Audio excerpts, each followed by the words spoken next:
നമസ്കാരം.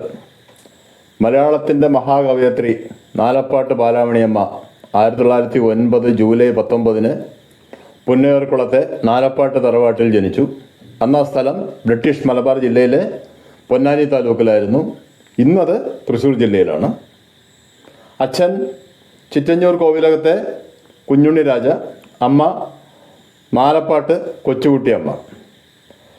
അന്നത്തെ സാമൂഹ്യ വ്യവസ്ഥതയിൽ സ്ത്രീകളോടുണ്ടായിരുന്ന വിവേചനത്തിൻ്റെ ഭാഗമായി അവർക്ക് സ്കൂൾ വിദ്യാഭ്യാസം ലഭിച്ചിരുന്നില്ല. പക്ഷേ പ്രശസ്ത സാഹിത്യകാരനായിരുന്ന അവരുടെ അമ്മാവൻ നാലപ്പാട്ട് നാരായണ മേനോൻ അവർക്ക് വീട്ടിൽ തന്നെ മലയാളവും ഇംഗ്ലീഷും കണക്കും പഠിപ്പിച്ചു.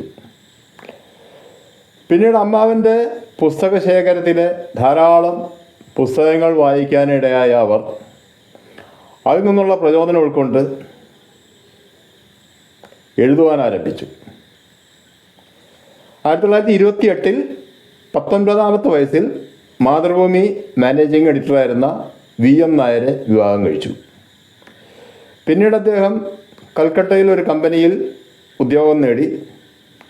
അങ്ങനെ അവർ കൽക്കട്ടയിൽ താമസമാക്കി. 1930 അവരുടെ ആദ്യത്തെ കവിത കൂപ്പുകൈ പ്രസിദ്ധീകരിക്കപ്പെട്ടതാണ്. അതിനു മുമ്പ് അവർ ഒരുപാട് എഴുതിയിട്ടുണ്ട്. ആദ്യമായിട്ട് പ്രസിദ്ധീകരിക്കപ്പെട്ടത് കൂപ്പുകൈ.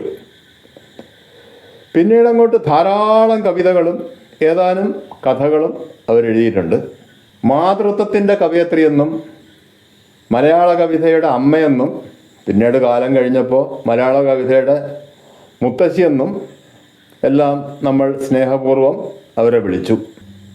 സമ്പന്നമായ ആ സാഹിത്യ ജീവിതത്തിൽ അവർക്ക് ധാരാളം പുരസ്കാരങ്ങളും ലഭിക്കുകയുണ്ടായി. അവയിൽ പ്രധാനപ്പെട്ട ചിലത് ഇവിടെ പറയാം. ആദ്യമായിട്ട് അവർക്ക് കിട്ടിയ പുരസ്കാരം 1947 അന്നത്തെ കൊച്ചി രാജാവായിരുന്ന പരീക്ഷിത്ത് തമ്പുരാൻ കൊടുത്ത സാഹിത്യ നിപുണ പുരസ്കാരമാണ്. 1964 മുത്തശ്ശി എന്ന കൃതിക്ക് കേരള സാഹിത്യ അക്കാദമി അവാർഡ് ലഭിക്കുകയുണ്ടായി. അതേ കൃതിക്ക് തന്നെ 1965 കേന്ദ്ര സാഹിത്യ അക്കാദമി അവാർഡും ലഭിച്ചു. 1979 കേരള സാഹിത്യ അക്കാദമി അവർക്ക് ഫെലോഷിപ്പ് നൽകി ആദരിച്ചു. 1981 അവരുടെ അമൃതം ഗമയ എന്ന കൃതിക്ക് സാഹിത്യ പ്രവർത്തക സഹകരണ സംഘത്തിൻ്റെ അവാർഡ് ലഭിക്കുകയുണ്ടായി. 1981 നിവേദ്യം എന്ന കവിതാ സമാഹാരത്തിന് മൂലൂർ അവാർഡ് ലഭിച്ചു. 1993 മലയാള സാഹിത്യത്തിന് നൽകിയ സമഗ്ര സംഭാവന പരിഗണിച്ച് അവർക്ക് ലളിതാംബിക അന്തർജനം പുരസ്കാരം ലഭിക്കുകയുണ്ടായി. അതേ വർഷം തന്നെ 1993 സമഗ്ര സംഭാവനയ്ക്ക് അവർക്ക് വള്ളത്തോൾ അവാർഡ് ലഭിച്ചു. അവരോടൊപ്പം ആ വർഷം തന്നെ വൈക്കം മുഹമ്മദ് ബഷീറിനും അതേ അവാർഡ് ലഭിക്കുകയുണ്ടായി. 1994 കേന്ദ്ര സാഹിത്യ അക്കാദമി അവർക്ക് ഫെലോഷിപ്പ് നൽകി ആദരിച്ചു.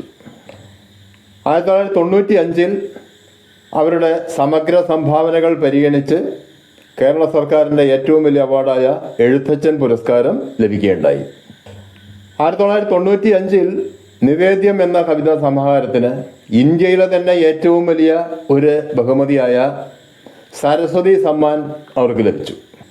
ഇതുകൂടാതെ 1987 രാജ്യം അവരെ പത്മഭൂഷൺ നൽകി ആദരിച്ചു. 2004 സെപ്റ്റംബർ 29 95-ാം വയസ്സിൽ അവർ നമ്മെ വിട്ടു പിരിഞ്ഞു. അവസാന നാളുകളിൽ അൽഷൈമേഴ്സ് രോഗബാധിതയായിരുന്നു. 2005 അവരുടെ സമ്പൂർണ്ണ കവിതാ സമാഹാരം മാതൃഭൂമി ബുക്സ് പുറത്തിറക്കുകയുണ്ടായി. Kochi international book festival committee അവരുടെ ഓർമ്മയ്ക്കായി ബാലാമണി അമ്മ അവാർഡ് എല്ലാ വർഷവും കൊടുത്തു വരുന്നു. 2022 ജൂലൈ 19 അതായത് അവരുടെ 113ാം ജന്മദിനത്തിൽ ഗൂഗിൾ അവരെ ഗൂഗിൾ ഡൂഡിൽ എന്ന ബഹുമതി നൽകി ആദരിച്ചു. അതായത് അന്നേ ദിവസം ഗൂഗിൾ സെർച്ച് ചെയ്യുന്ന എല്ലാവർക്കും ഗൂഗിൾ ലോഗോയ്ക്ക് പകരം കാണാൻ കഴിയുമായിരുന്നത് ദേവിക രാമചന്ദ്രൻ എന്ന പ്രശസ്ത ചിത്രകാരി വരച്ച അവരുടെ ഒരു ചിത്രമായിരുന്നു. അവരുടെ 4 മക്കളിൽ പ്രശസ്ത സാഹിത്യകാരി മാധവിക്കുട്ടി എന്ന കമലാദാസും ഉൾപ്പെടുന്നു. ഭൗതിക ശരീരം നമ്മളെ വിട്ട് പിരിഞ്ഞെങ്കിലും മലയാളം ഉള്ളിടത്തോളം കാലം അവർ ജനമനസ്സുകളിൽ ജീവിക്കും.